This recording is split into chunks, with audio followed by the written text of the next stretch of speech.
Eu queria perguntar ao senhor, até como foi secretário de Educação, uma dificuldade que acontece hoje. O professor, ele é de uma certa forma explorado pelo Estado e também pelos pais, ao meu ver, e eu queria a sua opinião sobre isso, que é a situação seguinte: o pai, ele hoje pensa que o professor é que deve fazer tudo com o seu filho, educar, dar bons modos, gerar... Eu sou do tempo que eu tinha que estudar o SPB, Educação Moral e Silva, cantar o hino nacional em pé, lá na Vila Nova, lá em Londrina, antes de entrar na sala de aula. E meus pais me davam uma linha, me deram uma linha de vida. E hoje...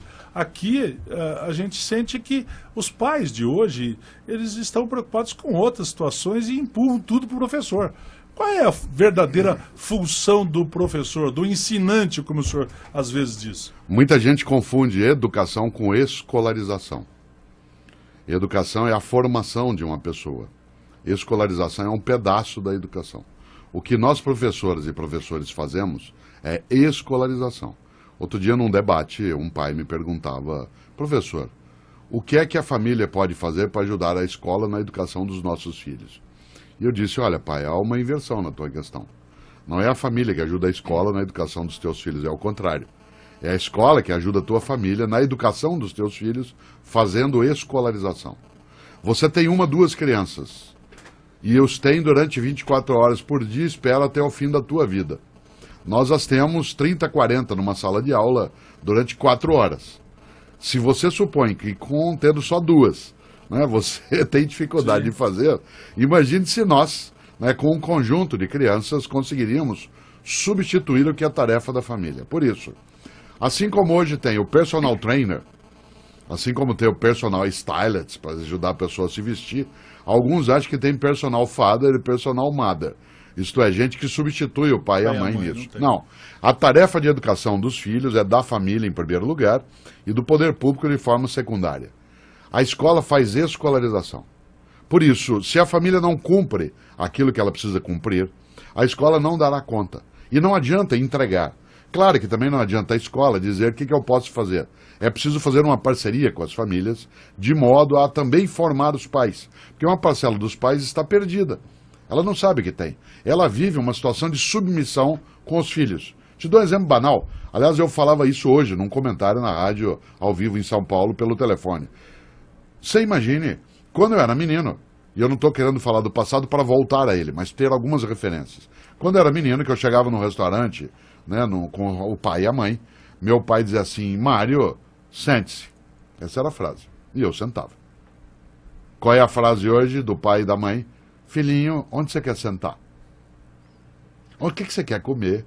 O que você quer assistir? Deixa a escolha para o filho. Isto é, você oferece a uma criança de 8, 9 anos, em nome de um carinho, algo que a deseduca. É óbvio que eu sou avesso, contrário a espancamento, a bater, mas não sou contrário de maneira alguma a uma educação que seja firme.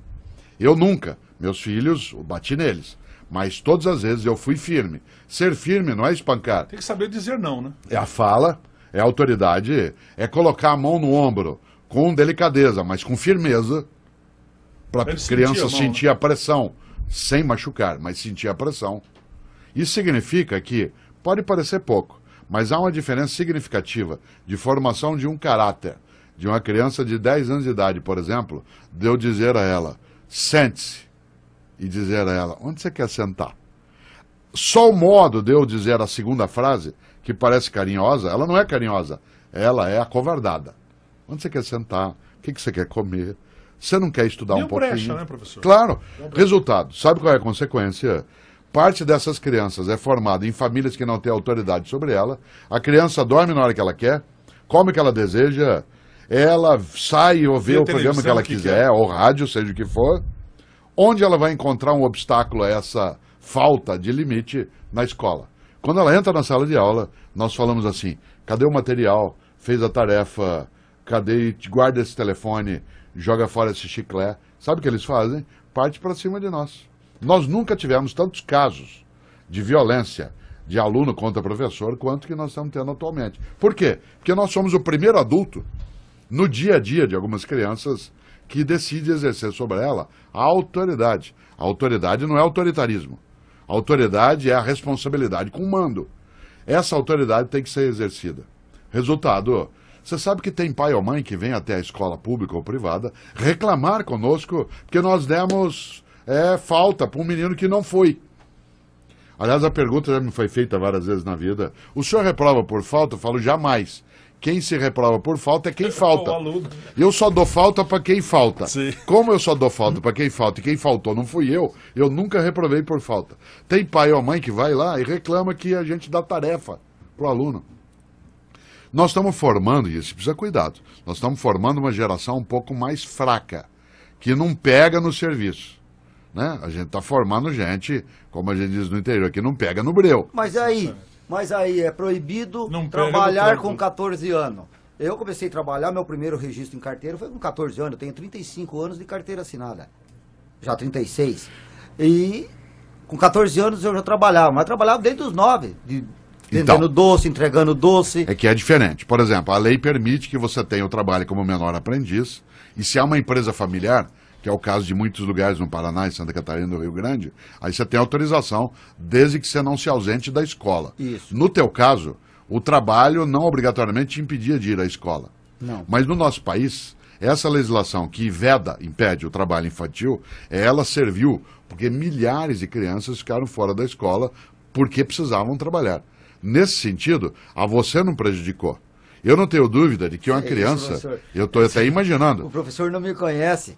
O Jorjão que fala que eu era metalúrgico há 9 anos atrás. Sim, o metalúrgico foi presidente da República no Brasil 2 vezes. É que, né? Às vezes, a pessoa sai da metalúrgica, mas a metalúrgica não sai da pessoa. Ainda bem, porque a metalurgia é uma das áreas mais antigas e importantes da história. Professor, mas o que eu sempre ouço em relação a isso, por exemplo, é tipo assim, eu vou conversar com meus filhos e eu digo, olha, não é bem assim, meu pai me deu a primeira bicicleta, eu tinha lá 12 anos, meu primeiro carro foi assim, o meu... Ah, pai, mas no seu tempo era diferente. Então. O que é diferente? O diferente não, no seu tempo teu pai era diferente. Meu pai era diferente. O que ele precisa pensar é que a frase assim, meu avô era diferente e meu pai está fraquejando. Claro. Professor, é uma pergunta que os pais se fazem quase que diariamente diante da falta de ética no nosso país e do